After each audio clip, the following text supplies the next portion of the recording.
Quel est le statut du comique en campagne? Le rire pour se changer les idées, parce qu'il faut que les idées changent. Sonia Chabour, Mathieu Horstmann entrent dans le débat. Nicolas Sarkozy est candidat. Les humoristes s'en donnent déjà à cœur joie tout au long de l'année, mais la campagne des présidentielles leur offre un terrain de jeu sans pareil. Place à la satire, à l'imitation et à la critique débridée, ou encore aux petits messages personnels. La petite caméra derrière et Marine Le Pen. Un mot ou un geste à lui adresser? On est français! On est français! On est français! Vive la République! Et vive la France! L'inflation d'informations, la multiplication des petites phrases tweetées et retrouvées sur la toile, autant de grains à moudre, un régal pour les humoristes. On va rarement plus loin que ceux qui vous inspirent. Hein. Et ils nous inspirent beaucoup. Et si on ne trouve pas, ils nous donnent du matos tous les jours. Ça tweet dans tous les sens, ça va très très vite. Là, c'est pas l'inspiration qui manque. Ces hommes politiques prennent la place des humoristes, ça devient n'importe quoi. Je pense pas purement politique lorsque je me moque de quelqu'un. Je pense d'abord à est-ce que cette personne-là me fait rire, ou est-ce que moi je peux en rire, ou comment, ou voilà. Le message, il est d'abord de la déconnade. À partir de maintenant, il n'est plus question d'élection présidentielle. J'ai pris rendez-vous avec les Français, mais c'est pour leur annoncer quelque chose. Il faut arrêter les frais. Les carottes sont cuites, il faut se mettre au régime Vichy. La politique m'énerve, en tout cas ce qui se passe depuis maintenant plusieurs années, et donc j'essaye de mélanger à la fois l'humour et des fois la hargne, parce que c'est ce que je ressens, donc il ne faut pas contrarier ces sentiments profonds. Alors Angela, elle est gentille, mais elle est priée de se mêler de ses affaires. Hein, si elle le trouve si performant que ça, son cher Nicolas, elle n'a qu'à le prendre sous son bras, le ramener à Berlin.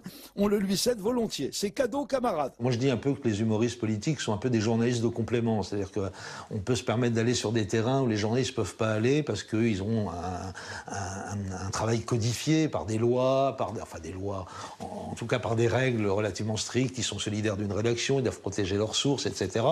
Donc nous, on peut y aller là où ils ne peuvent pas aller. Donc c'est vrai que d'une certaine manière, il ne faut pas s'en priver. Arrivé 4e au premier tour, derrière François Bayrou, quand même, quelle humiliation! Et sa femme, qui l'a largué 2 jours après. Le rôle pour nous, les humoristes, c'est de traquer la com à travers le discours politique et traquer finalement l'enfumage, hein, puisque la com, c'est ça. Super rebelle, président de la France. À force de les décrypter, Christophe Alévèque, alias Super Rebelle, maîtrise les ficelles de la communication politique. Contrairement à Coluche, candidat en 1981, il ne court pas après les 500 signatures, mais s'aventure dans une vraie fausse campagne pour agir plus et subir moins. Alors, ce soir, Super Rebelle est totalement virtuel, inscrit sur aucune liste, il plane.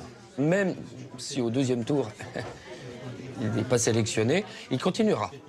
Voilà, parce qu'il est comme ça. Il ira au bout et faire comme eux en pire. Qui es-tu, Super Rebelle?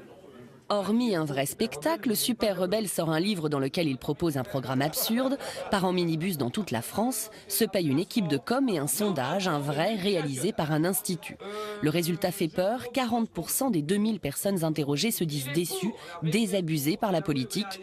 Pour Super Rebelle, les abstentionnistes, vote blanc ou nul, représentent le parti majoritaire dont il se fait le représentant.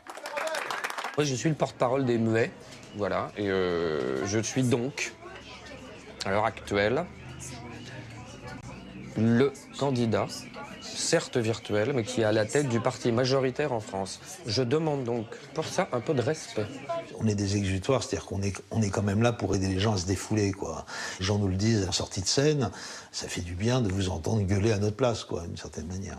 On ne s'occupe pas de la politique, c'est elle qui s'occupera de nous, il faut qu'on prenne les choses en main. On vit en France. C'est une chance, un pays démocratique. On peut voter pour changer les choses. Et c'est gratuit!